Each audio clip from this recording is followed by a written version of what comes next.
you were talking about how mothers have empathy for kids when they're feeling hurt or unsafe.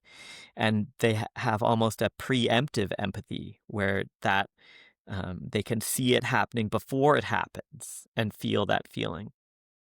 And it made me think, I'm like, is that part of the difference between dads and moms? Is that empathy piece?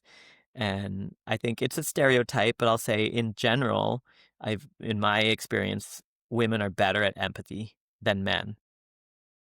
Men are more in their own world and maybe less feel other people's emotions less. Yeah, like there's that visceral empathy of, oh, I see you're climbing high. You might get hurt. I don't want you to get hurt.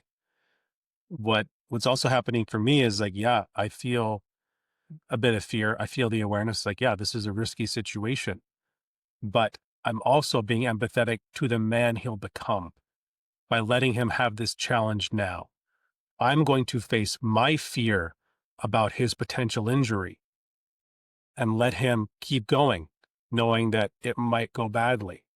Because if I deny him these growth opportunities, I'm not being empathetic to the man he's going to become.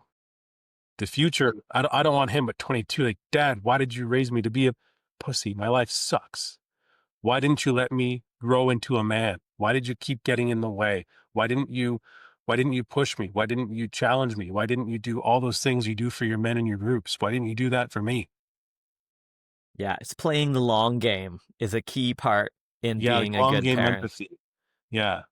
And there's this part, I'm going to say it just because it's in my head and I should verify if it's true or not. But there's like, there's the female brain, and our wiring is different. Like we have different brains. Like we're the same species. We're so much similar compared to how we're different. But one of the important ways we're different is that men have a system that can suppress emotion, and we don't feel emotion as intensely. And we have a system that can actively suppress emotion and stay in the rational longer, more often. And this is more common in men than in women. And part of this is like, okay, yeah, this is probably from like hunting days of, okay, we're hunting mammoths and there's 10 of us and we're off on a hunting party and you stab the mammoth and it whacks you into a tree. Well, I can't be empathetic right now and go tend to you because there's still a rampaging mammoth in front of the rest of us. We've got to take this thing down, and then I can go be empathetic for you. So there's like a two tier empathy system of like, okay, I feel the empathy. Is it time for the empathy? Yes, no. Okay, it's a no situation. We're doing long game empathy. We're doing greater good empathy right now, because if we don't deal with this situation, worse could happen. Like battlefields, warfare, hunting, building stuff. Like, oh no, my friend, the load just fell on him. Like, yeah, but there's still a chance to secure the chain so it doesn't fall anymore, kind of thing. Like, do the thing that's the greatest good.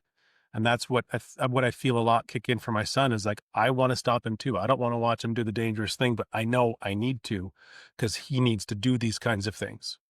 It makes me see empathy as a spectrum as well. And one of the ARCA codes is to find the balance between passion and compassion. And I can see how, on one side, having no empathy is a problem. And on the other side, having too much empathy could be a problem, where you're not taking care of yourself as much, you're not as aware of what's going on, you're letting other people's emotions have too much control over your own. So there's both sides of that spectrum, and then somewhere in the middle is the appropriate amount of empathy. And it changes on the different situation and the different relationships. But It's like the difference between like a mother and a smother.